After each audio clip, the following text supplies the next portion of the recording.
when two liquids at different temperatures are mixed with each other.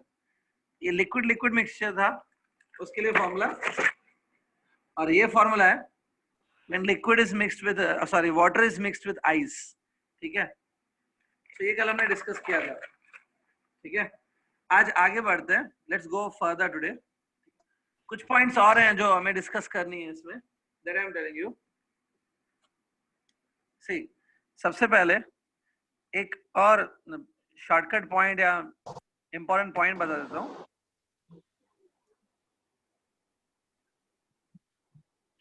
Let's see one more shortcut point. See, अगर suppose ऐसा given है कि m grams of ice at 0 degree Celsius, ठीक है, ice ही है लेकिन 0 degree पे, it is mixed with again m grams of steam at 100 degree Celsius. अगर ऐसा है कि यहाँ पे अभी क्या करो पता है, आइस और स्टीम को मिक्स किया जा रहा है. ठीक है, ice and steam both are mixed with each other. दोनों का टेम्परेचर आपको मालूम होता है. आइस का टेम्परेचर 0 है which is the melting point of ice, और स्टीम का टेम्परेचर 100 है. लेकिन इसमें एक चीज और है, दोनों का मास सेम है, बोथ आर mm ग्राम्स. ठीक है, तो इन दोनों का जब आप मिक्स किया जाता है ना, तो इसमें क्या होता है वो आपको याद रखना है. मतलब what happens, what's the result of this experiment. इसमें होता क्या है कि जब आप इन दोनों को मिक्स करते हो ना, वी कैन प्रूव इट, हम लोग ये प्रूफ कर सकते हैं that final temperature of the mixture, final temperature will be 100 degree Celsius only.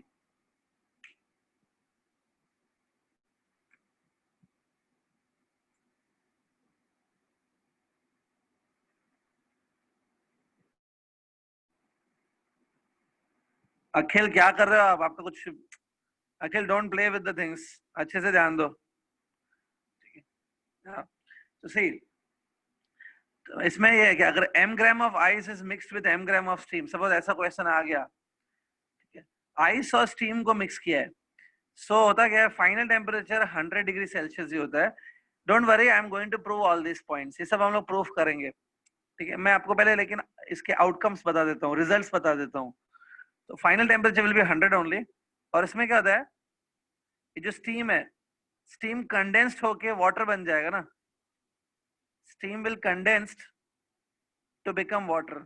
Obviously here steam will give the heat and that heat will be taken by the ice. तो यहाँ पे steam condense हो जाता है, लेकिन ध्यान से देखो, स्टीम का कितने ग्राम्स लिया था, m ग्राम लिया था ना. इसमें जो स्टीम कंडेंस हो जाती है, that is the steam which converts to water, that is m/3 grams. But अब 1/3 of the steam gets condensed, और कंडेंस होगी ये क्या बन जाएगी, वाटर बन जाएगी. It will be water at 100 degree Celsius. और ये जो आइस है ना, आइस भी कन्वर्ट होके अल्टीमेटली वाटर बन जाएगी. ठीक है, सो जो आपके पास वाटर होगा, the amount of water that you will have, ये स्टीम जो है m/3 स्टीम कंडेंस हो गया, मतलब m/3 grams of steam become water, m/3 gram of water मिलेगा. प्लस ये जो m ग्राम आइस है, ये आइस भी वाटर बन गया होगा बाय एब्सॉर्बिंग हीट. सबको वाटर इतना मिलेगा, m plus m/3, that is 4m/3. ठीक है, और मैंने कहा पूरा का पूरा स्टीम कंडेंस नहीं होता है, only 1/3 of m steam will be condense, 1/3 of mass will be condense. तो बाकी स्टीम कितना बचेगा, 2/3 of m will be the steam. Steam आपकी इतनी होगी, 2/3 of m. See, 1/3 of m मैंने बताया कंडेंस हो गया, मतलब इट कन्वर्टेड टू वाटर. तो steam will be 2/3 and water will be 4/3 of m. ठीक है, ये अब जिनको लग रहा है कि सर ये इतना सब याद कैसे करेंगे, कोई याद करने की जरूरत नहीं है. We can prove it, proof करके हम लोग इसको बाद में समझ लेंगे. See, how to prove all this points. सबसे पहले एक काम करते हैं, स्टीम जो है ना, ठीक है, let's suppose if the steam converts to water, the steam will release the heat and it will condense to water. Steam जब वाटर में कन्वर्ट होता है तो उसके लिए वो जो हीट रिलीज करता है, that heat is also latent heat. The heat released by 1 gram of steam when it changes the state from steam to water, यहाँ पे स्टेट चेंज हो रहा है, from gaseous state to liquid state, यहाँ पे जो हीट रिलीज होगा that is also latent heat L. 1 gram के लिए जो हीट लगता है उसको लेटेंट हीट बोलते हैं एल। तो यहाँ पे m ग्राम्स है ना स्टीम का, so heat release will be ml। ठीक है, इसमें एल क्या है, L is the latent heat of steam ना, कल मैंने वैल्यूज बताई थी। लेटेंट हीट ऑफ स्टीम होता है 540 कैलोरी पर ग्राम, लेटेंट हीट ऑफ स्टीम 540 है into m। so what is this, this is the amount of heat released if the entire steam converts to water। ठीक है, so what is this, it's a heat that is released, ठीक है, by steam। if the whole steam converts into water this heat will be released 540 m। लेकिन ये heat जो steam release करेगी, the heat it is given by steam, ये heat लेगा कौन, it will be taken by ice।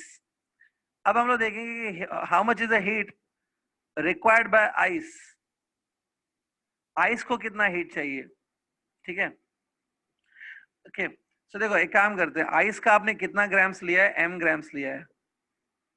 Okay, it is at 0 degree Celsius. सबसे पहले when you give the heat to the ice will convert to water.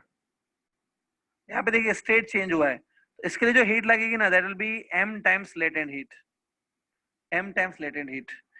ये L है latent heat of ice, that is 80, ये 80 होता है, तो it is 80 m। L का value 80 है, तो मैंने इधर लिख दिया 80 इंटू m। समझ में आ रहा है? व्हाट आई एम फाइंडिंग, मैं ये फाइंड कर रहा हूँ कि आइस, सपोज आइस को मेल्ट होने के लिए फिर वाटर बनने के लिए कितना हीट लगेगा, दैट इज 80 इंटू m। उसके बाद this water will be at 0 degree Celsius. ठीक है, अब 0 डिग्री सेल्सियस से let's say water reaches to 100 degree Celsius. It's our assumption, we are assuming that water is going up to 100। यहाँ पे जो heat लगेगा to reach up to 100 degree Celsius, that heat is given by the formula CmDT। CmDT, that heat will be given by CmDT, क्योंकि यहाँ पे temperature change हो रहा है, स्टेट नहीं चेंज हो रही है, temperature is changing. C is a specific heat of water, m is a mass of this water and dt is a change in temperature। अब आपको याद होगा स्पेसिफिक हीट ऑफ वाटर तो 1 होता है ना, this will be 1 and dt is a change in temperature। Temperature कितना change हुआ है, 100, so it will be 100 into m। ठीक है, स्पेसिफिक हीट 1 डाल दिया मैंने, टेम्परेचर चेंज बाय 100। सो देखो आइस को मेल्ट होने के लिए हीट लगेगा 80 इंटू m, और मेल्ट होने के बाद वाटर को 100 डिग्री पहुंचने के लिए कितना हीट लगेगा, 100 m। दोनों इन हीट्स को ऐड कर दो, 100 m plus 80 m, that is 180 m। ठीक है, 180 into m, 180 into m is a total amount of heat required by ice to reach to 100 degree Celsius। ठीक है, तो आइस को 100 डिग्री सेल्सियस पे आने के लिए इतना हीट लगेगा 180 m। लेकिन ये स्टीम कितना हीट दे रहा है, steam is giving 540 m। See these two, तो क्योंकि ये हीट काफी ज्यादा है, तो पता है पूरे के पूरे स्टीम को कंडेंस होने की जरूरत नहीं है। It is not needed that entire steam converts to water, क्योंकि 540 m की हीट चाहिए नहीं, यहाँ पे खाली कितनी हीट चाहिए हमको, 180 m। On taking 180 m heat, the ice will reach to 100 degree Celsius। steam is already at 100 degree Celsius, तो दोनों का टेम्परेचर 100 डिग्री सेल्सियस हो जाएगा। सो स्टीम से हमें कितनी हीट चाहिए, स्टीम से हमें 540 m हीट नहीं चाहिए, स्टीम से we only need the heat of 180 m, इतना हीट चाहिए। ठीक है, सो देखो m grams of steam जो है, if it condense, m gram of steam can give you this much heat, 540 m। so हमें m grams steam नहीं चाहिए, let's say we need only x grams of steam, और x ग्राम steam से हमें इतनी heat मिल जाएगी 180 m। ठीक है, इतनी हीट के लिए this much steam we need, और इतनी हीट के लिए this much steam we need. Cross multiply करो, it's very easy, cross multiply करके आपको x आ जाएगा, इसमें से सॉल्व करो, x will be m/3। Solve करो, कोई भी आप आराम से सॉल्व कर सकते हो, it will be coming, x will come m/3। That means सिर्फ m/3 gram of steam is sufficient to give you 180 m heat, और 180 m हीट से ये आपका आइस वाटर में कन्वर्ट हो जाएगा and it will reach to 100 degree. So that's why this points are correct. ठीक है, तो सिर्फ इतना याद रखो, पूरा स्टीम कंडेंस होने की जरूरत नहीं है. Steam gives lot of heat, it gives 540 into m heat. पूरा स्टीम कंडेंस होने का जरूरत नहीं है. Only 1/3 of steam will B condensed. okay, तो water will B m gram of water plus 1/3 जो ये स्टीम कंडेंस हुआ वो भी वाटर बन जाएगा. This much will be total water. okay, on steam will be 1/3 of steam get condensed, so remaining steam will be 2/3 of m. ठीक है, इस पॉइंट में अगर कोई डाउट है, कुछ डिफिकल्टी है तो आप पूछ सकते हो. आई होप यू गॉट दिस. ये पूरा नोट कर लेना, कुछ डाउट है तो पूछ सकते हो.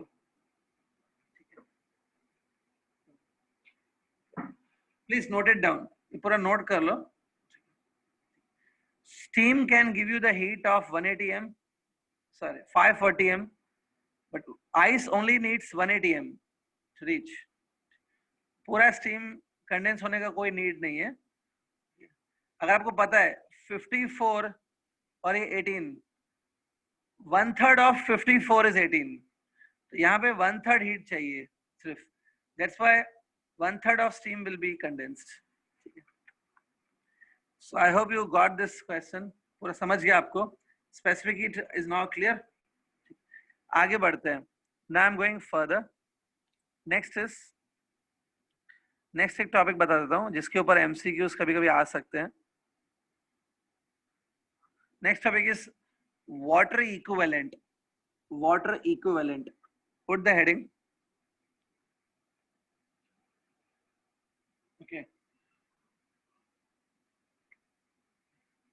The topic is water equivalent. Okay.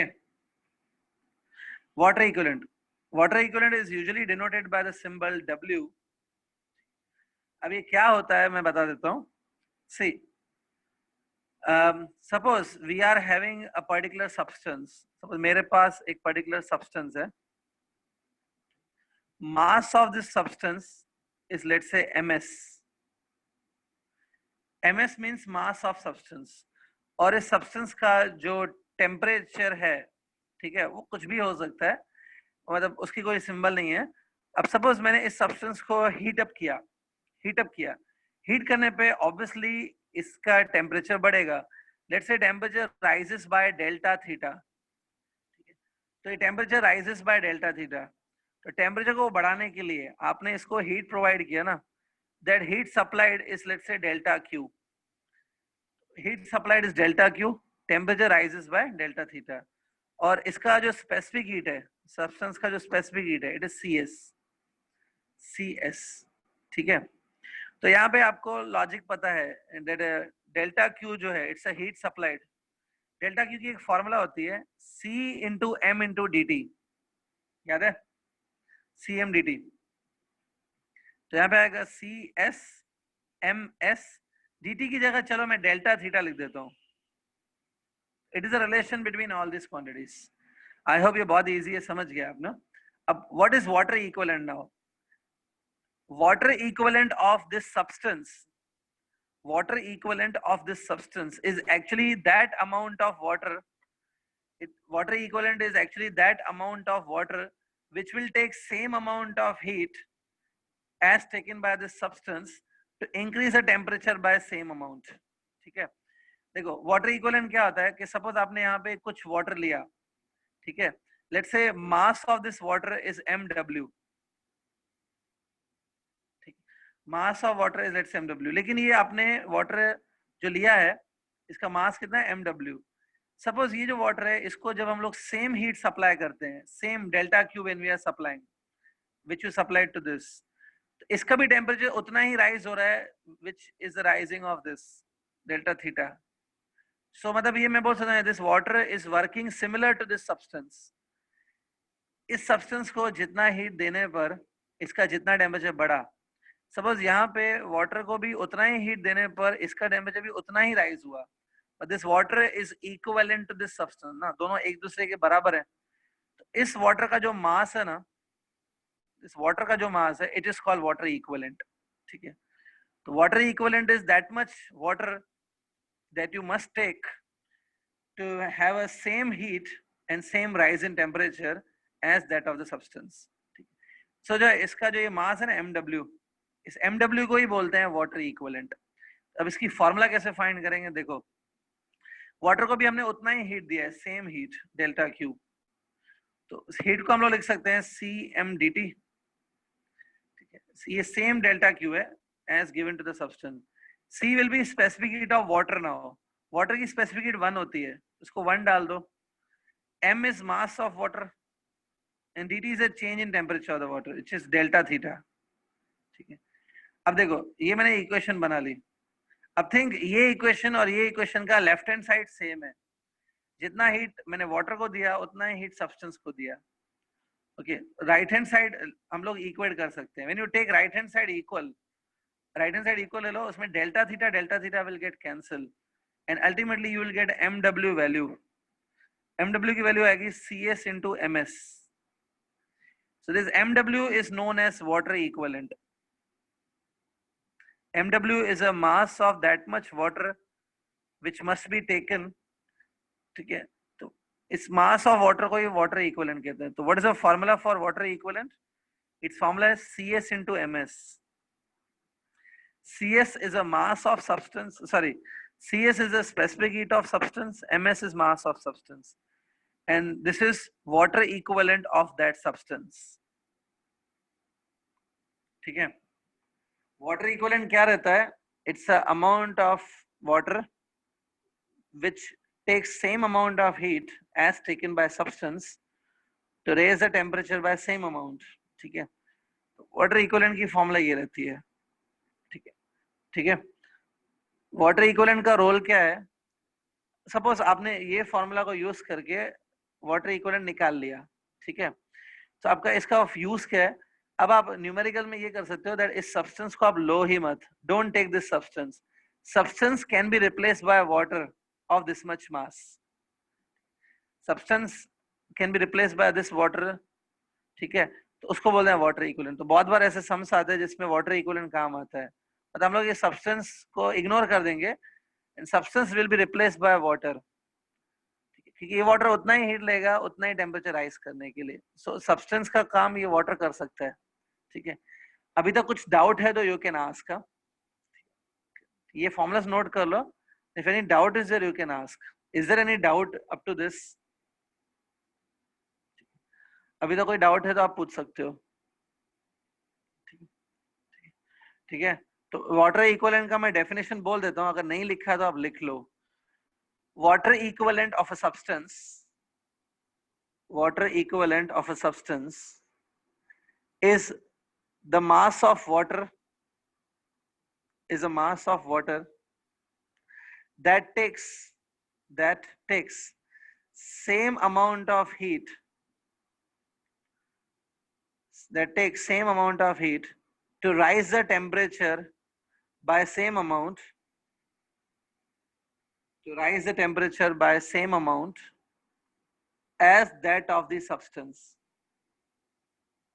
as that of the substance. ठीक है, clear? Last time I am asking, किसी को कुछ अभी तक डाउट है तो बोलो, मैं उसको फिर से एक्सप्लेन कर देता हूँ. कोई चीज क्लियर नहीं है तो यू कैन आस्क. कोई डाउट नहीं है? ठीक है, तो एक काम करो.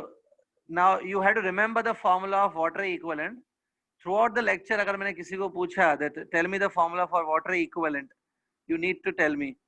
वाटर इक्विवेलेंट की फॉर्मूला है CS into ms. CS is a specific heat of the substance, ms is mass of the substance. CS into ms, इसको बोलते हैं वाटर इक्विवेलेंट. ठीक है, क्लियर?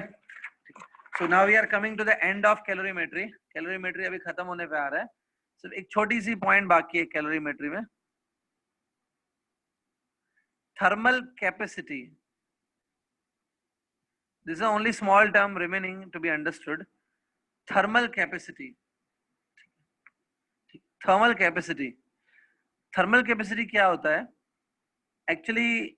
अगर एक इन शॉर्ट बताऊं, एकदम शॉर्ट में बताऊं, तो thermal capacity is actually mass of the substance into its specific heat of the substance. Mass into specific heat की प्रोडक्ट को बोलते हैं थर्मल कैपेसिटी.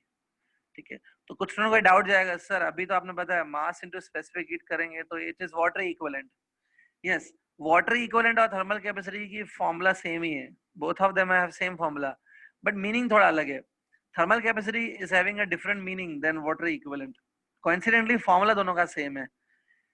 थर्मल कैपेसिटी का मैं मीनिंग समझा दूं, but first of all you note it's formula. Thermal capacity is actually given by mass of the substance into specific heat of that substance. ठीक है, अब थर्मल कैपेसिटी एक्चुअली क्या होता है, इन शॉर्ट अगर मैं बताऊं, thermal capacity is actually the amount of heat that given substance. Thermal capacity actually क्या होता है, thermal capacity is that heat, it is that heat that given substance takes to raise its temperature by 1 degree Celsius। ठीक है, substance का temperature 1 degree Celsius बढ़ाने के लिए जो हीट लगती है उसको थर्मल कैपेसिटी कहते हैं। अब कुछ लोगों को डाउट जाएगा, सर ये तो स्पेसिफिक हीट का डेफिनेशन है, heat required for 1 degree Celsius. यहाँ पे मैंने 1 किलोग्राम नहीं लिखा है, 1 किलोग्राम को जितनी हीट लगती है to rise the temperature by 1 degree, वो मैंने नहीं लिखा है, मैंने 1 किलोग्राम नहीं लिखा है, मैंने लिखा है गिवन सब्सटेंस। तो 1 किलोग्राम की बात नहीं है, सब्सटेंस जितना भी है 1 किलोग्राम होने का कोई जरूरत नहीं है। जितना भी सब्सटेंस है, कोई भी सब्सटेंस है, लेट्स से सब्सटेंस का मास m है, तो उसको जो हीट लगती है अपना टेम्परेचर 1 डिग्री बढ़ाने के लिए, 1 डिग्री बढ़ाने के लिए गिवन सब्सटेंस को जितनी हीट लगती है उसको थर्मल कैपेसिटी कहते हैं। ठीक है, अब इसकी फॉर्मूला कैसे बनाएंगे, देखो एक बात बताओ, 1 डिग्री सेल्सियस टेम्परेचर बढ़ाने के लिए 1 किलोग्राम सब्सटेंस को, 1 किलोग्राम सब्सटेंस को 1 किलोग्राम को जितनी हीट लगती है उसको तो स्पेसिफिक हीट बोलते हैं ना। 1 किलोग्राम को जितनी हीट लगती है उसको स्पेसिफिक हीट बोलते हैं, दैट इज सी। तो 2 किलोग्राम को कितनी हीट देनी पड़ेगी, 2C। सपोज ये सब्सटेंस m किलोग्राम है, तो m किलोग्राम को कितनी हीट देनी पड़ेगी, m into c। So m into c is a heat required by m kilogram substance to raise its temperature by 1 degree। इसी को बोलते हैं thermal capacity. This is called thermal capacity. सिर्फ इतना शॉर्ट में याद रखो, thermal capacity is also given by mass into specific heat, और वाटर इक्विवेलेंट का भी फॉर्मूला सिमिलर है, याद है। सो रिमेंबर, अगर थर्मल कैपेसिटी बाय चांस पूछ लें तो वो ये होता है मास इनटू स्पेसिफिक हीट। ठीक है, so I hope you understood all the topics which I explained। ठीक है, कैलोरीमेट्री यहाँ पे खत्म हुआ, इससे ज्यादा कोई टॉपिक नहीं है कैलोरीमेट्री में। At the end of the topic calorimetry खत्म हुआ। Before I go to next topic, one numerical we will try on calorimetry. एक लास्ट न्यूमेरिकल कर लेते हैं कैलोरीमेट्री में। Note down the question.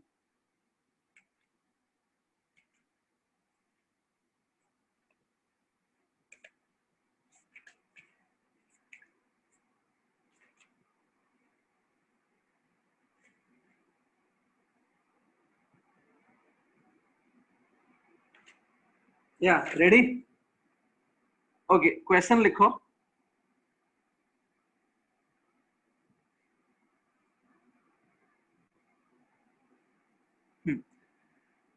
Two spheres of radii, two spheres of radii in the ratio 1:2, in the ratio 1:2, are made up of steel,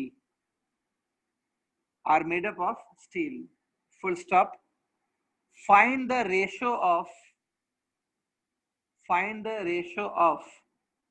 ठीक है, their specific heats, ratio of their specific heats, and also ratio of their thermal capacity, ratio of their thermal capacity। Question सबने लिख लिया। So two spheres are there, उनका radius है 1:2। You have to find out the ratio of thermal capacity and the ratio of specific heat। ठीक है, I am giving you 2 minutes time, try this question। देखो आपसे हो रहा है क्या, try।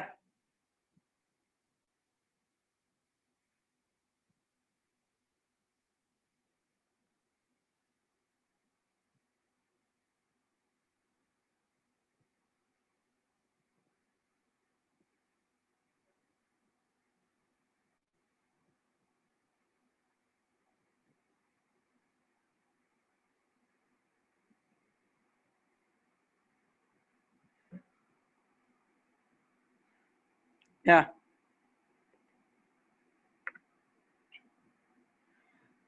आई होप आप लोग ट्राई कर रहे हैं। किसी को अगर आंसर आ रहा है तो you can open your mic and tell me the answer. Question अगर गलती से मिस हो गया आपका तो मैं रिपीट कर रहा हूँ। Two spheres of radii in the ratio 1:2 are made up of steel. Find the ratio of their specific heats and also the ratio of their thermal capacities.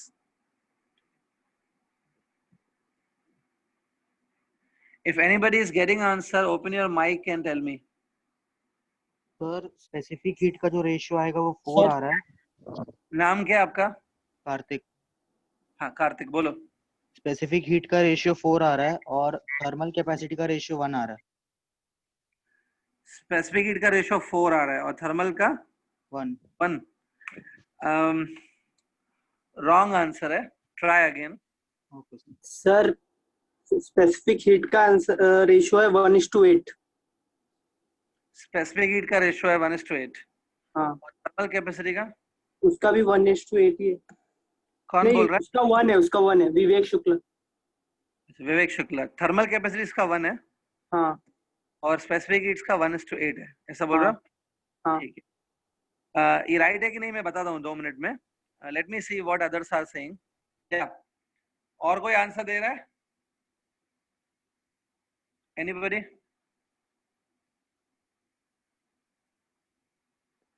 Sir specific heat का 1 है और thermal chemistry का 4:6। Specific heat का ratio क्या है? 1 हाँ, और thermal capacity का 4:6। 4:6। आपको 2 की टेबल नहीं आती है क्या? 4 और 6 पे 2 की टेबल लगाओ ना। हाँ क्या नाम है आपका? अवनी। अवनी। हाँ 2:3। ठीक है, मैं राइट आंसर बता रहा हूँ लेकिन आपका भी आंसर रॉन्ग है। मतलब आपका एक आंसर रॉन्ग है, एक करेक्ट है। ठीक, लेट मी चेक किसको क्या आंसर मिला है। Shruti Sonawane, Shruti Sonawane, open your mic and tell me the answer. कुछ मिला है क्या? श्रुति सोनवणे, श्रुति सोनवणे आप हो यहाँ पे?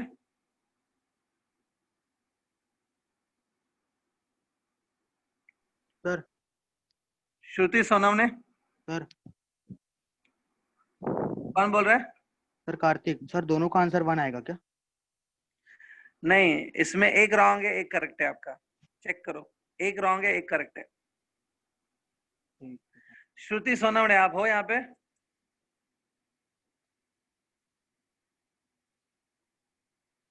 ठीक है। उत्कर्ष पाटिल, उत्कर्ष पाटिल आएगा? माइक ओपन करो उत्कर्ष पाटिल, माइक चालू करो उत्कर्ष पाटिल। सर थर्मल कैपेसिटी का 1 आया और सेकंड वाला 1/8 आया। एक थर्मल कैपेसिटी है और एक स्पेसिफिक हीट का रेशियो है, कौन सा 1 आया? थर्मल कैपेसिटी का 1 आया और स्पेसिफिक हीट का 1/8। उल्टा कर दिया आपने, उल्टा हो गया। आंसर से इंटरचेंज करो, उल्टा हो गया। हाँ ठीक है, मैं 2 मिनट्स के बाद राइट आंसर बताता हूँ। लेट मी चेक कौन क्या कर रहा है। उत्कर्ष पाटिल आप हो क्या? हाँ, जो लोग आंसर नहीं दे रहे सर, हम लोग को मैं ग्रुप से निकाल रहा हूँ। यहाँ पे सोने के लिए जरूरत नहीं है, घर पे बैठ के सो सकते हैं। कल्याणी शेल के, कल्याणी नाम बोलते शेल के। जाइए, जो आंसर नहीं करेगा उसको मैं बाहर निकाल रहा हूँ। हाँ सर, कल्याणी शेल के। हाँ सर। अब हो कल्याणी? हाँ सर। कुछ आंसर मिला कुछ भी? सर एक मतलब 2/3 मिला है। रेडियस का रेशियो कितना गिवन है रेडियस का? 1:2। ठीक है, तो आपको 2/3 आ रहा है। किसका रेशियो 2/3 आ रहा है? स्पेसिफिक हीट्स का रेशियो के थर्मल कैपेसिटी का रेशियो? Thermal capacity. और स्पेसिफिक हीट नहीं आ रहा है फिलहाल? नहीं। ठीक है, रॉन्ग है आपका जो आंसर है वो रॉन्ग है।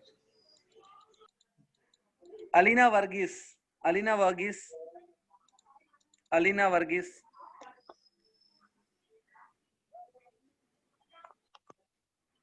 एलिना अलीना वर्गीस आप हैं? म्यूट करो अपने आप को। Hello sir. हरली सर अलीना वर्गीस है?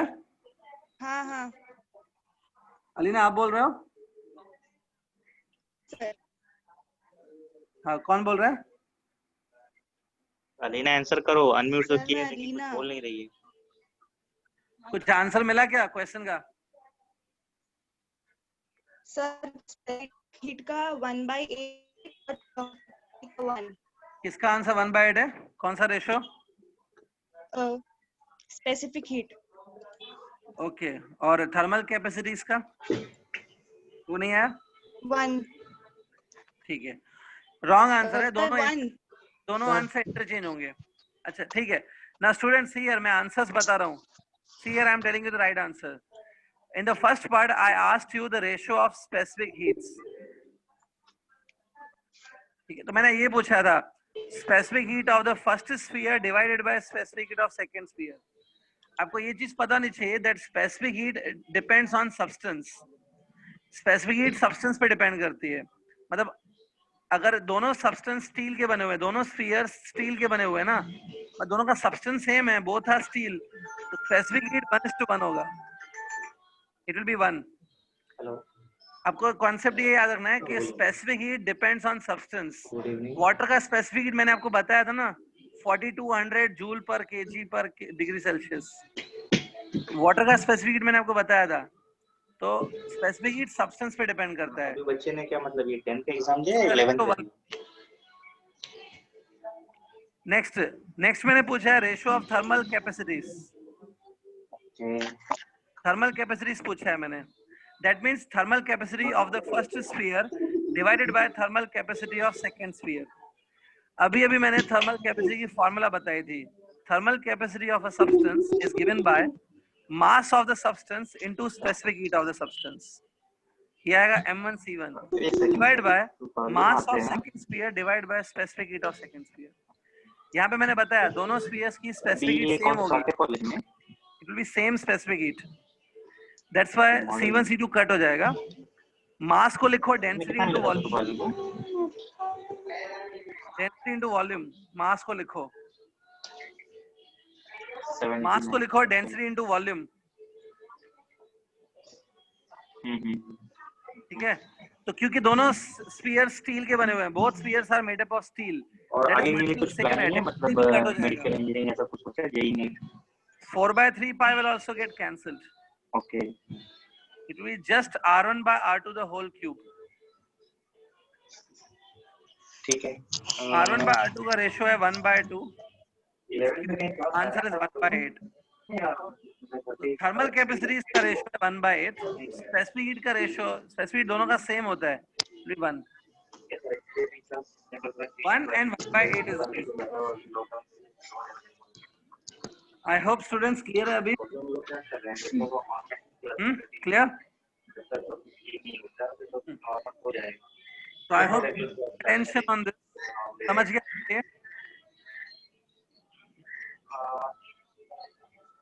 कॉलेज चालू हो जाता है तो इसका normally Okay. So here we completed calorimetry topic. Calorimetry खत्म हो गया।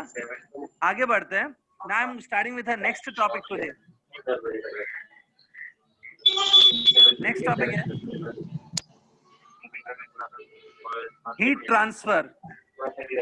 Transfer of heat. Heat transfer or transfer of heat, whatever you can say. It's a next topic after calorimetry. Heat transfer. कमरे से आवाज आ रहा है काफी बीच में। ऑनलाइन नॉर्मली सर इसको कुछ नहीं करना है, तो नॉर्मली जो फीस रहेगा 11th 12th। So all the student please put this heading transfer of heat. अब इसमें क्या है मैं बता देता हूँ। इसमें 3 सब टॉपिक्स हैं, conduction, convection and radiation. Conduction, convection, radiation. इसमें रेडिएशन जो टॉपिक है, रेडिएशन वो आपने 12th स्टैंडर्ड में किया होगा। हम लोग का है कि मैं डिटेल किरचॉफ जानना लॉ ऑफ है radiation, Newton's law of cooling, Stephen law of radiation, Wien's displacement law, याद है? तो रेडिएशन आपने 12th स्टैंडर्ड में किया है, तो इसलिए मैं रेडिएशन थोड़ा फास्ट कराऊंगा, because you are done in the 12th standard only. Board के टाइम पे आपने किया होगा। Convection is very small topic. Main topic is conduction. Conduction was in 11th standard. Conduction ज्यादा इंपॉर्टेंट है जेई और नीट के लिए। First today we will start with conduction topic. तो पुट द हेडिंग कंडक्शन। तो ये अभी स्टार्टिंग में कितना पे करेंगे? और में 10,000 put the heading conduction. Monthly में आपको इंस्टॉलमेंट दे देगा, इसको 5,000 करके बना रहेगा फाइल। ठीक है, मैं आपको इसी पे। हाँ सर, हाँ बोलिए।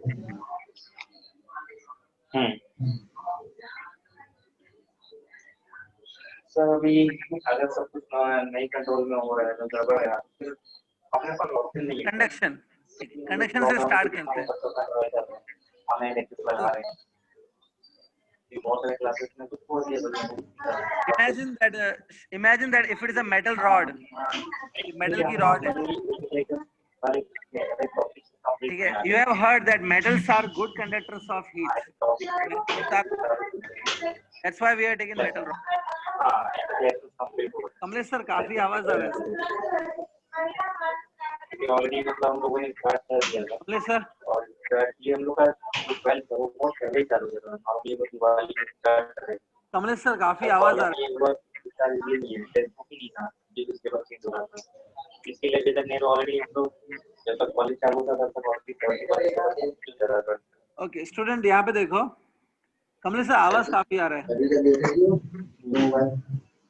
See, metal rod. इस मेटल रॉड का सपोज एक साइड हॉट है, चलेगा। One side is hot, normally other side is cold. One side is hot, other side is cold. तो आपको पता है जो हीट है, heat will flow from hot end to the cold. चलेगा, मैं भेज देता हूं। Heat will flow from hot end to cold. This process is called as conduction. जब heat solid rod से pass होती है from hotter side to the cold side, this process is called as conduction. Okay. आवाज बहुत आ रहा है sir, आप mic off करो ना।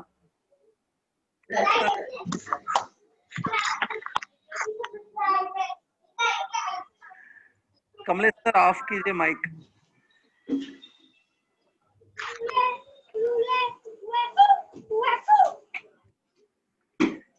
किसी स्टूडेंट का माइक ऑन नहीं है ना?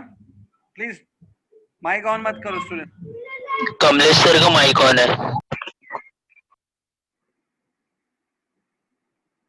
हाँ, काफी नॉइज आ रहा है उसकी वजह से। ठीक है, चलो अभी यहाँ पे ध्यान से देखो।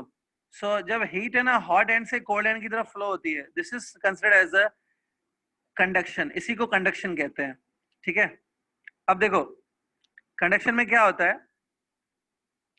स्टार्टिंग में जब आपने बोला that this side is hot suppose and this side is cold, heat continuously flow होती है from hot end to cold end. और स्टार्टिंग में क्या होता है, in the beginning heat continuously flow होती रहती है and the temperature of this rod keeps on increasing. हर पार्ट का टेम्परेचर बढ़ते रहता है, इट कीप्स ऑन इंक्रीजिंग। लेकिन आफ्टर सम टाइम ये जो रॉड है it achieves the steady state. Rod steady state में आ जाती है। ठीक है, मतलब इन the beginning the temperature of the rod keeps on increasing, क्योंकि रॉड भी हीट को एब्जॉर्ब करेगी। द रॉड स्टार्टिंग में रॉड का टेम्परेचर बढ़ता है, every part of the rod temperature will increase. After some time the rod achieves steady state. ठीक है, steady state क्या होता है? During steady state the temperature of rod stops increasing. Temperature of the rod become constant. ये देखो ध्यान से। See, ये तीन लाइंस दिख रही हैं आपको। Think these three lines are actually three thermometers. ये तीन thermometers है suppose. Obviously ये जो thermometer है इसमें टेम्परेचर ज्यादा आएगा। Let's say temperature is θ1। ये जो थर्मोमीटर है उसमें टेम्परेचर थोड़ा कंपैरेटिवली कम आएगा, लेट्स से θ2। और इसमें टेम्परेचर और कम आएगा because this thermometer is near the colder end, θ3। तो टेम्परेचर कुछ ऐसा रहेगा। Temperature will drop like this, ठीक है। अब स्टेडी स्टेट क्या होती है? ड्यूरिंग स्टेडी स्टेट ये जो टेम्परेचर है, तीनों प्लेसेस पे अलग अलग टेम्परेचर है, यहाँ पे ज्यादा है, यहाँ पे कम है, but during steady state what happen, this temperature stops increasing, temperature constant हो जाता है, ठीक है, टेम्परेचर बिकम कांस्टेंट, ओके। अब जब रॉड स्टेडी स्टेट में आती है, that is temperature become constant of each and every part. जब स्टेडी स्टेट में आती है ना रॉड, तब आप इस रॉड का टेम्परेचर ग्रेडियंट कैलकुलेट कर सकते हो। We can calculate the temperature gradient of the rod, ठीक है। आपने वो पोटेंशियोमीटर में ये सुना होगा, पोटेंशियल ग्रेडियंट, ठीक है, वैसे ही यहाँ पे है टेम्परेचर ग्रेडियंट, ठीक है। टेम्परेचर ग्रेडियंट क्या होता है? देखो, इस रॉड के ऊपर आप कोई भी 2 पॉइंट्स ले लो, let's say I took these 2 point, ठीक है, ये 2 पॉइंट ले लिया, कोई भी 2 पॉइंट ले देते हैं। सपोज उन दोनों पॉइंट्स के बीच में जो डिस्टेंस है, distance between those 2 point is let's say delta x, distance between 2 points is delta x, and the 2 points के बीच में जो टेम्परेचर का डिफरेंस है वो है डेल्टा थीटा।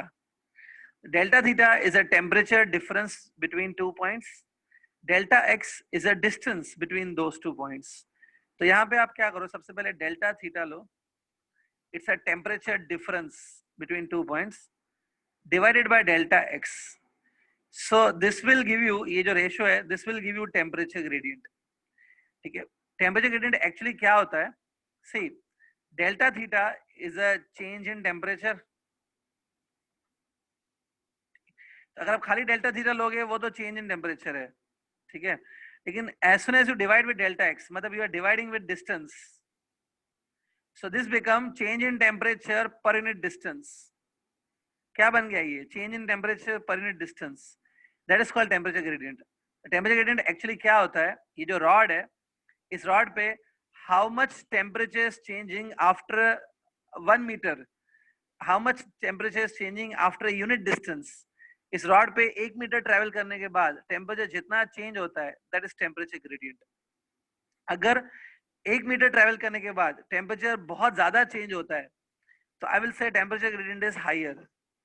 अगर 1 मीटर के बाद टेम्परेचर बहुत ही कम चेंज हुआ, after travelling 1 metre on the rod temperature changes by very small, उसको बोलेंगे temperature gradient will be small, okay। So in short, temperature gradient tells us what is the rate of change of temperature on the rod with distance, okay। याद रखो, ये term खाली याद रखो, change in temperature upon distance, ठीक है। तो एक बार बताओ, अगर मैं इस रॉड की 2 एंड पॉइंट्स ले लेता हूँ, 2 end points if I am taking, if I say the temperature difference between end points is delta theta, end points के बीच में जो टेम्परेचर का डिफरेंस है, it is delta theta, divided by distance between end points। end points के बीच में जो distance होता है उसको तो लेंथ ऑफ रॉड बोल सकते हैं ना, डिस्टेंस बिटवीन एंड पॉइंट्स को क्या बोलेंगे? Length of rod. This also become temperature gradient. So if you are taking temperature difference between 2 ends divided by length of rod, this will also give you temperature gradient।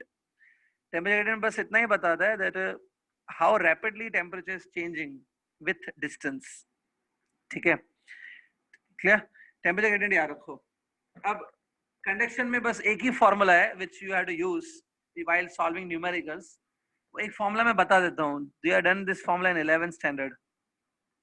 See, suppose ये एक metal की rod है, okay, of length L, its length is L, okay, और इसकी जो 2 end points हैं, between end points temperature difference is delta theta, ठीक है। suppose यहाँ पे टेम्परेचर है थीटा, यहाँ पे टेम्परेचर है थीटा प्लस डेल्टा थीटा, सो टेम्परेचर डिफरेंस कितना है दोनों के बीच में? Delta theta. तो हीट ऐसे फ्लो होगा, ठीक है, heat will flow this way when the rod will achieve steady state, during steady state। मैं अभी फॉर्मूला बता रहा हूं आपको, during steady state, ठीक है, जब रॉड स्टेडी स्टेट में है। अब इस रॉड के अंदर आप कोई भी एक क्रॉस सेक्शन एरिया ले लो, take any cross section area, let's say this is cross section area A. तो इस क्रॉस सेक्शन एरिया से क्या पास हो रहा है? इस क्रॉस सेक्शन एरिया से हीट पास हो रही है ना, हीट इज पासिंग ना। Let's say Q is the amount of heat which passes through this area in the time of t seconds. Q heat passes in the time of t seconds. तो आप Q by T कर लो, ये क्या हो गया, heat passing per second हो गया ना, it's a rate of heat flow, ठीक है. During steady state ये जो rate of heat flow है, मतलब heat passing per second, it is directly proportional to जितना heat यहाँ से pass हो रहा है per second, that is directly proportional to A. A is the area of cross section. जितना ये क्रॉस सेक्शन एरिया ज्यादा होगा उतना ज्यादा हीट इसमें से निकलेगा पर सेकंड ना. As A will be more, the Q by T will increase. So it's directly proportional to A. Also, this Q by T. What is Q by T? It's a heat passing per second through this cross section area. This Q by T is also proportional to temperature gradient. Temperature gradient को मैं यहाँ पे लिख सकता हूँ delta theta divided by L. I can write this way. Q by D is proportional to area. It is also proportional to temperature gradient. In the next step, you remove this proportionality sign and we have to put some constant. Constant is K. Constant मैंने K डाल दिया है. We will discuss about K, but K is a constant of proportionality. एक formula बन रही है ये. Remember, इस formula पे काफी सारे questions आते हैं, ठीक है. थर्मल ट्रांसफर जो टॉपिक चल रहा है, हीट ट्रांसफर, उसमें ये काफी एक इंपॉर्टेंट फॉर्मूला है जिसपे क्वेश्चंस आ सकते हैं, स्पेशली नीट में आते हैं इसके questions, but you never know, JEE में भी आ सकते हैं. 11th स्टैंडर्ड का टॉपिक है. अब इसमें थोड़ा के के बारे में बता देता हूँ. फर्स्ट ऑफ ऑल, के का जो नेम है, it's coefficient of conductivity, coefficient of thermal conductivity. इसका नेम है coefficient of thermal conductivity.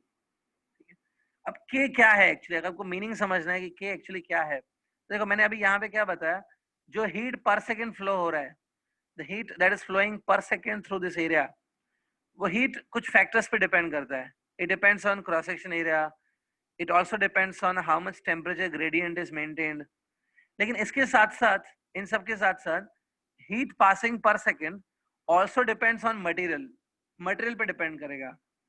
Steel से जितना हीट पास होगा पर सेकेंड, उतना हीट कॉपर से पास नहीं होगा. Even if you keep same area, same temperature gradient, copper से उतना हीट नहीं जाएगा जितना स्टील से जाएगा पर सेकेंड. तो मटेरियल भी इंपॉर्टेंट है ना. ये जो के है ना, हम लोग बोलेंगे के डिपेंड्स ऑन मटेरियल. आप लिख भी सकते हो के डिपेंड्स ऑन मटेरियल. अलग अलग मटेरियल्स के लिए के अलग अलग होता है, ठीक है. सो अगर आपने सपोज 2 रॉड्स ले ली which are having same area, same temperature gradient, but दोनों रॉड्स अलग अलग मटेरियल की बनी हुई है, तो दोनों का के डिफरेंट होगा. और क्योंकि दोनों का के डिफरेंट होगा तो दोनों का Q by T भी डिफरेंट आएगा. के डिपेंड्स ऑन मटेरियल, ठीक है. अब मैं एक चीज आपके ऊपर छोड़ता हूं. If possible you try to find out the SI unit of K. Try to find SI unit of K. K is a coefficient of thermal conductivity. इसका SI यूनिट फाइंड करने की कोशिश करो using this formula. If anybody gets the answer, tell me. Mic open करके बताओ. What is the SI unit of this K? या anybody?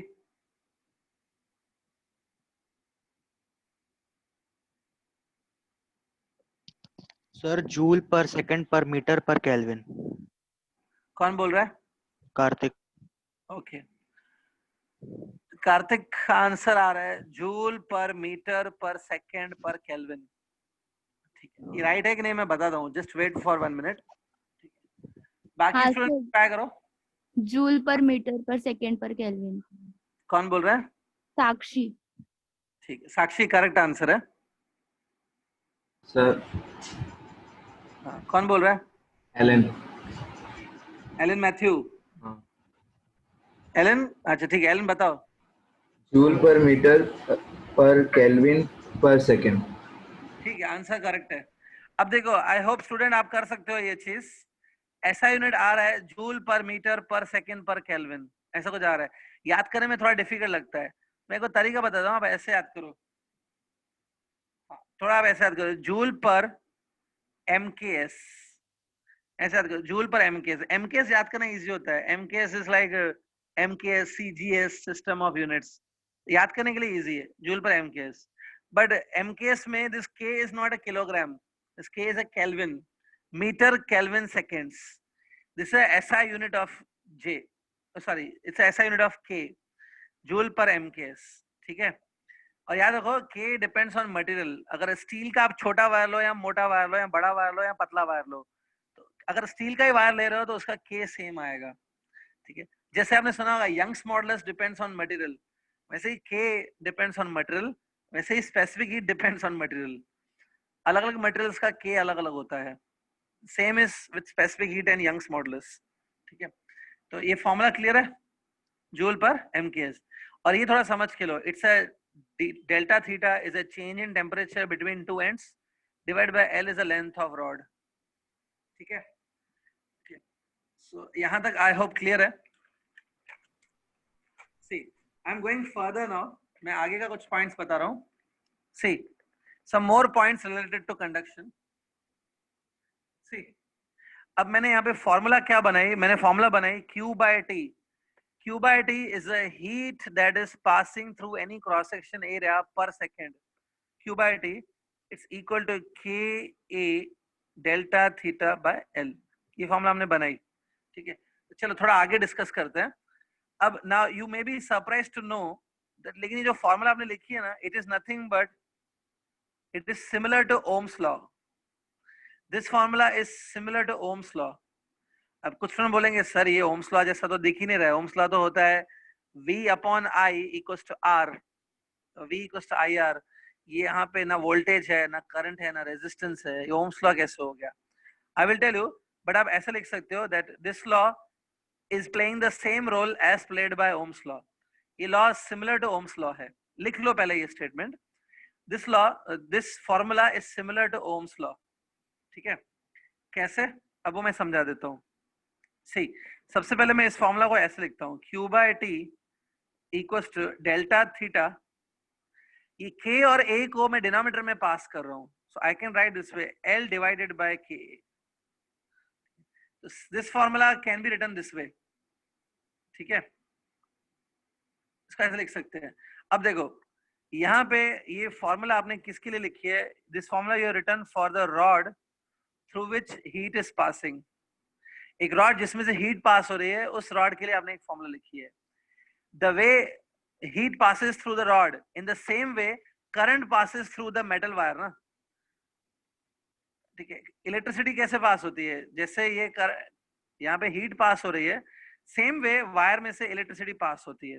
ये दोनों सिमिलर सिचुएशन है, ठीक है। यहाँ पे सपोज करंट पास हो रहा है और यहाँ पे पास हो रही है हीट, ठीक है। तो दोनों में सिमिलर सिचुएशन है। अब एक बात बताओ, Q by T is actually the heat flowing per second। कोई भी क्रॉस सेक्शन ले लो, उसमें से जितना हीट फ्लो हो रहा है पर second, that is Q by T। Electricity में क्या होता है? इलेक्ट्रिसिटी में यहाँ से इस वायर से चार्जेस पास होते हैं, चार्जेस पास होते हैं। तो चार्ज पर सेकेंड, जैसे यहाँ पे ना हीट पर सेकेंड, वैसे चार्ज पर सेकेंड भी होता है, charge passing per second. Charge passing per second को आप करंट बोलते हो ना, so I can say that this Q by T is similar to current। Q by T is similar to current। जैसे current होता है चार्ज पर सेकेंड, वैसे ये है heat flowing per second. so I can say this is playing the role of current, ठीक है। अब एक बात, करंट को पास होने के लिए पोटेंशियल डिफरेंस इज नीडेड। अगर वायर की दो एंड पॉइंट्स के बीच में पोटेंशियल डिफरेंस है तो ही इलेक्ट्रिकल करंट पास होता है। Current cannot pass without potential difference. Potential difference is needed to pass current. Similarly यहाँ पे भी हीट तभी पास होती है जब दोनों एंड पॉइंट्स के बीच में टेम्परेचर डिफरेंस होता है। Suppose one side of the rod is hot, other side is cold, तभी हीट पास होगी ना। तो यहाँ पे temperature difference delta theta we need, यहाँ पे potential difference we need. That means ये जो डेल्टा थीटा है, it's a temperature difference, it is playing the same role as played by potential difference. तो डेल्टा थीटा इस चीज का role play कर रहा है, it is playing the role of V, that is potential difference, ठीक है। बाकी मैं एक चीज ऐसा बोल देता हूँ दैट L by Ka जो है ना, L by Ka is playing the role of resistance. ये भी मैं आपको प्रूफ करके देता हूँ, but L by Ka is similar to resistance. Temperature difference, this is temperature difference, it is similar to potential difference, and Q by T it's similar to current. तो ये formula इसके सिमिलर है, तो ये तो ओम्स लॉ है ना, तो you can say this is Ohm's law of the heat. ठीक है, यहाँ पे आप सच में ओम्स लॉ की सारी फॉर्मूला लगा सकते हो, series parallel combination, Ohm's law, जो भी आप इलेक्ट्रिसिटी में सीखते हो आप यहाँ पे अप्लाई कर सकते हो। ठीक है, अब देखो, अब कुछ स्टूडेंट को डाउट आएगा, सर L बाय के को आपने रेजिस्टेंस कैसे लिख दिया, कैसे प्रूफ करेंगे कि L बाय के इज एक्चुअली रेजिस्टेंस। ठीक है, इसमें एक बात बताओ, यहाँ पे L बाय के को मैं ऐसे लिख सकता हूँ 1 बाय के इंटू L बाय ए। K क्या है? K is a thermal conductivity, coefficient of thermal conductivity. K is a kind of conductivity. जिस रॉड की कंडक्शन ज्यादा होती है, the rod which is good conductor of heat, उसका ये K ज्यादा होता है। K is ultimately conductivity. Is it 1 by K over here? 1 by K means 1 by conductivity. 1 by conductivity is a resistivity ना, 1 by conduction को resistance बोलते हैं ना, 1 by K is like 1 by conductivity, it is like resistivity. तो resistivity को चलो मैं रो लिख देता हूँ, तो इस फॉर्मूला हम लोग लिख सकते हैं रो L by A। तो याद होगा रो L by A तो रेजिस्टेंस होती है ना वायर की, that's why I can say L by K is also like resistance। हम लोग L by K को बोलते हैं thermal resistance, thermal resistance. Substance heat को कितना ऑपोजिशन प्रोवाइड करता है, that is called thermal resistance, it is L by Ka। जितना L by Ka ज्यादा होगा मतलब उतना रेजिस्टेंस ज्यादा है, मतलब उतना ही ये सब्सटेंस ऑपोजिशन ज्यादा देगा हीट को, इट्स अ थर्मल रेजिस्टेंस। ठीक है, यहां तक समझ के लो। So this formula is very similar to Ohm's law. Okay, clear है यहां तक? ठीक है, तो इसके ऊपर मैं एक छोटा सा एग्जांपल करा देता हूं, small example I will give you so that it will be more clear to you. ठीक है, let's see one example on this। एक एग्जाम्पल देख लेते हैं। Imagine that this is one rod, ये एक रॉड है, this rod is made up of a material whose coefficient of conductivity is K1। इस मटेरियल का K1 कंडक्टिविटी कोएफिशिएंट है, और ये दूसरी रॉड है जिसका coefficient of conductivity is K2। ठीक है, मतलब दोनों रॉड्स अलग अलग मटेरियल की बनी हुई है, both rods are made up of different material, लेकिन ये दोनों रॉड्स को आपस में ज्वाइन की गई है like a series. So I can say it's a series combination of rods. मेरे साथ नोट करते जाओ, it's a series combination of two rods. अब देखो, इन रॉड्स की जो लेंथ है, पहली रॉड की लेंथ मैं L1 ले लेता हूँ, दूसरी रॉड की लेंथ L2 ले लेता हूँ। ठीक है, पहले हम लोग डिफरेंट लेंथ ले लेते हैं, बाद में हम लोग पुट कर सकते हैं दैट सपोज दोनों लेंथ इक्वल है, L1 इक्वल्स टू L2 है, तो देखेंगे क्या होता है। लेकिन पता है सीरीज में एक पॉइंट होती है, अगर सीरीज में कनेक्टेड है तो दोनों की क्रॉस सेक्शन एरिया सेम होगी। If cross section area of both rods are same then only they can be connected in series. दोनों की क्रॉस सेक्शन एरिया सेम है, let's say that is A same. ठीक है, अब मुझे क्या करना है, actually I want to find out the equivalent K of this rod। We need to find equivalent K of this rod। देखो equivalent K क्या होता है, equivalent K मतलब if I want to replace these two rods by a single rod which will be the resultant rod। अगर मैं इन दोनों rods को replace करके एक rod लगाना चाहता हूँ जो इन दोनों की resultant है, तो जो resultant rod है उसके K को बोलते हैं K equivalent। I want to find how much is the equivalent K of this। ठीक है, मतलब अगर मैं इन दोनों रॉड्स को रिप्लेस करके एक रॉड ही लगाना चाहता हूँ जो इन दोनों का काम अकेला करेगी, तो वो एक रॉड का जो K है वो मुझे फाइंड आउट करना है। ठीक है, तो K इक्विवेलेंट कैसे निकालेंगे? अब देखो, अगर आप इसको ओम्स लॉ की तरह ट्रीट करना चाहते हो तो बहुत ही सिंपल है। ये देखो, जो पहली रॉड है ना, पहली रॉड को आप एक रेजिस्टेंस मान लो, that first rod has a resistance R1। ठीक है, सेकंड रॉड जो है ना उसको भी आप एक रेजिस्टेंस मान लो, second rod is also resistance R2। ठीक है, अब क्योंकि ये दोनों रॉड सीरीज में है, मतलब ये दोनों रेजिस्टेंस सीरीज में है। ठीक है, तो सीरीज में जब होती हैं तो इक्विवेलेंट रेजिस्टेंस क्या होता है? इक्विवेलेंट रेजिस्टेंस होता है R1 प्लस R2। ठीक है, यहाँ पे भी ये फॉर्मूला लग जाएगी। दैट मीन्स जब आप इन दोनों रॉड्स को रिप्लेस करके एक ही रॉड ले लोगे, let's say this is equivalent rod, इस रॉड की रेजिस्टेंस है R equivalent, that R equivalent is given by R1 plus R2। ठीक है, लेट्स से ये एक रिजल्टेंट रॉड है, ये रॉड इन दोनों रॉड्स का रिजल्टेंट है। what is the combined length of these two rods? It's L1 plus L2. ये resultant rod का भी length होगा L1 plus L2. Okay, and the cross section area of each rod is A. इस rod का भी area A होगा. Equivalent rod है, तो यहाँ पे मैंने equivalent rod draw कर लिया. सबसे पहले आपने जो मैंने अभी तक लिखा है वो आप कर लो, तो मैं आगे बढ़ता हूँ. Just it will take 1 minute now. You just finish till this. This is equivalent rod. ठीक है, मतलब ये वो रॉड है जो अकेला इन दोनों रॉड्स का काम अकेला करेगी. ठीक है, सो इन दोनों का कंबाइंड लेंथ है L1 प्लस L2. यहाँ पे इस अकेले रॉड का लेंथ भी उतना ही होगा, L1 plus L2. Area will be same everywhere. ठीक है, अब ये फॉर्मूला आपको याद है? अब देखो, in case of heat resistance is actually L by K ना.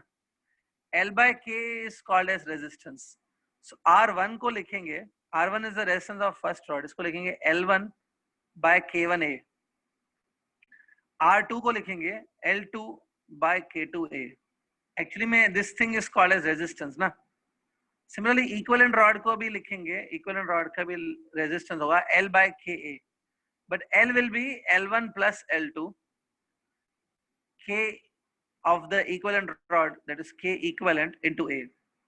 अब देखो दोनों साइड से A कट हो जाएगा, the A gets cancelled because area same है तीनों rods का.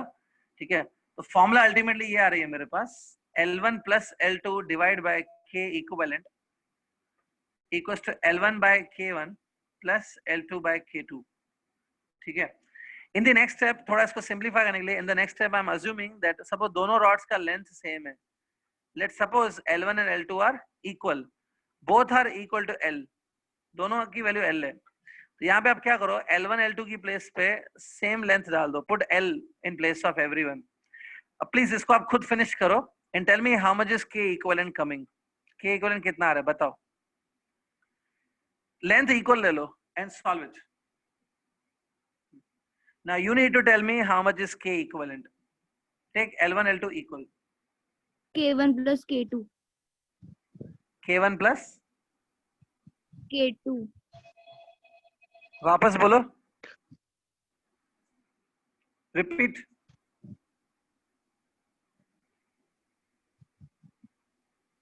Sir, 2 K1 K2 upon K1 plus K2. 2 K1 K2 divide by K1 plus K2. कौन बोल रहा है? कार्तिक. ठीक है, 2 K1 K2 divided by K1 plus K2. Right? RN port दुखे, RN पोर्ट दुखे. हाँ सर कर रहा हूँ, 1 सेकेंड. अच्छा आप हो, आज बैठे हो क्या? अरे हाँ सर, मैं हमेशा रहता हूँ. ठीक है, ठीक करो. सी स्टूडेंट, ये आंसर आने वाला है. It's K equivalent will be 2 times K1 K2 upon K1 plus K2. ये कुछ रेजिस्टेंस की जैसा ही है, बट यहाँ पे एक्स्ट्रा 2 फैक्टर आता है. It's extra factor 2 coming.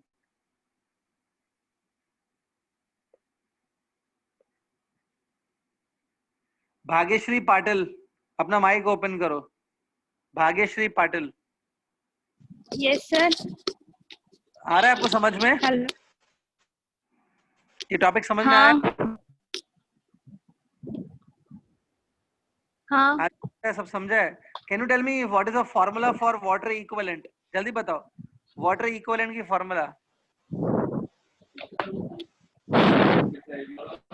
Sir CS into MS. CS क्या है? What is CS? हाँ sir, sir specific heat. Specific heat. हाँ स्पेसिफिक हीट है ना?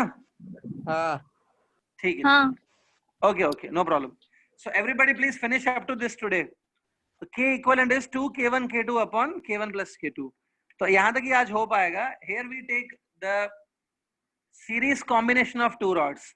Next time हम लोग करेंगे parallel combination of two rods. ठीक है? मेरी एक सजेशन है, इतना कोई हार्ड टॉपिक नहीं है, इसको प्लीज एक बार रिवाइज करो इस थर्मल कंडक्टिविटी को. In the next lecture I can ask you any question from today's topic, और एमसीक्यू ट्राई करते रहो.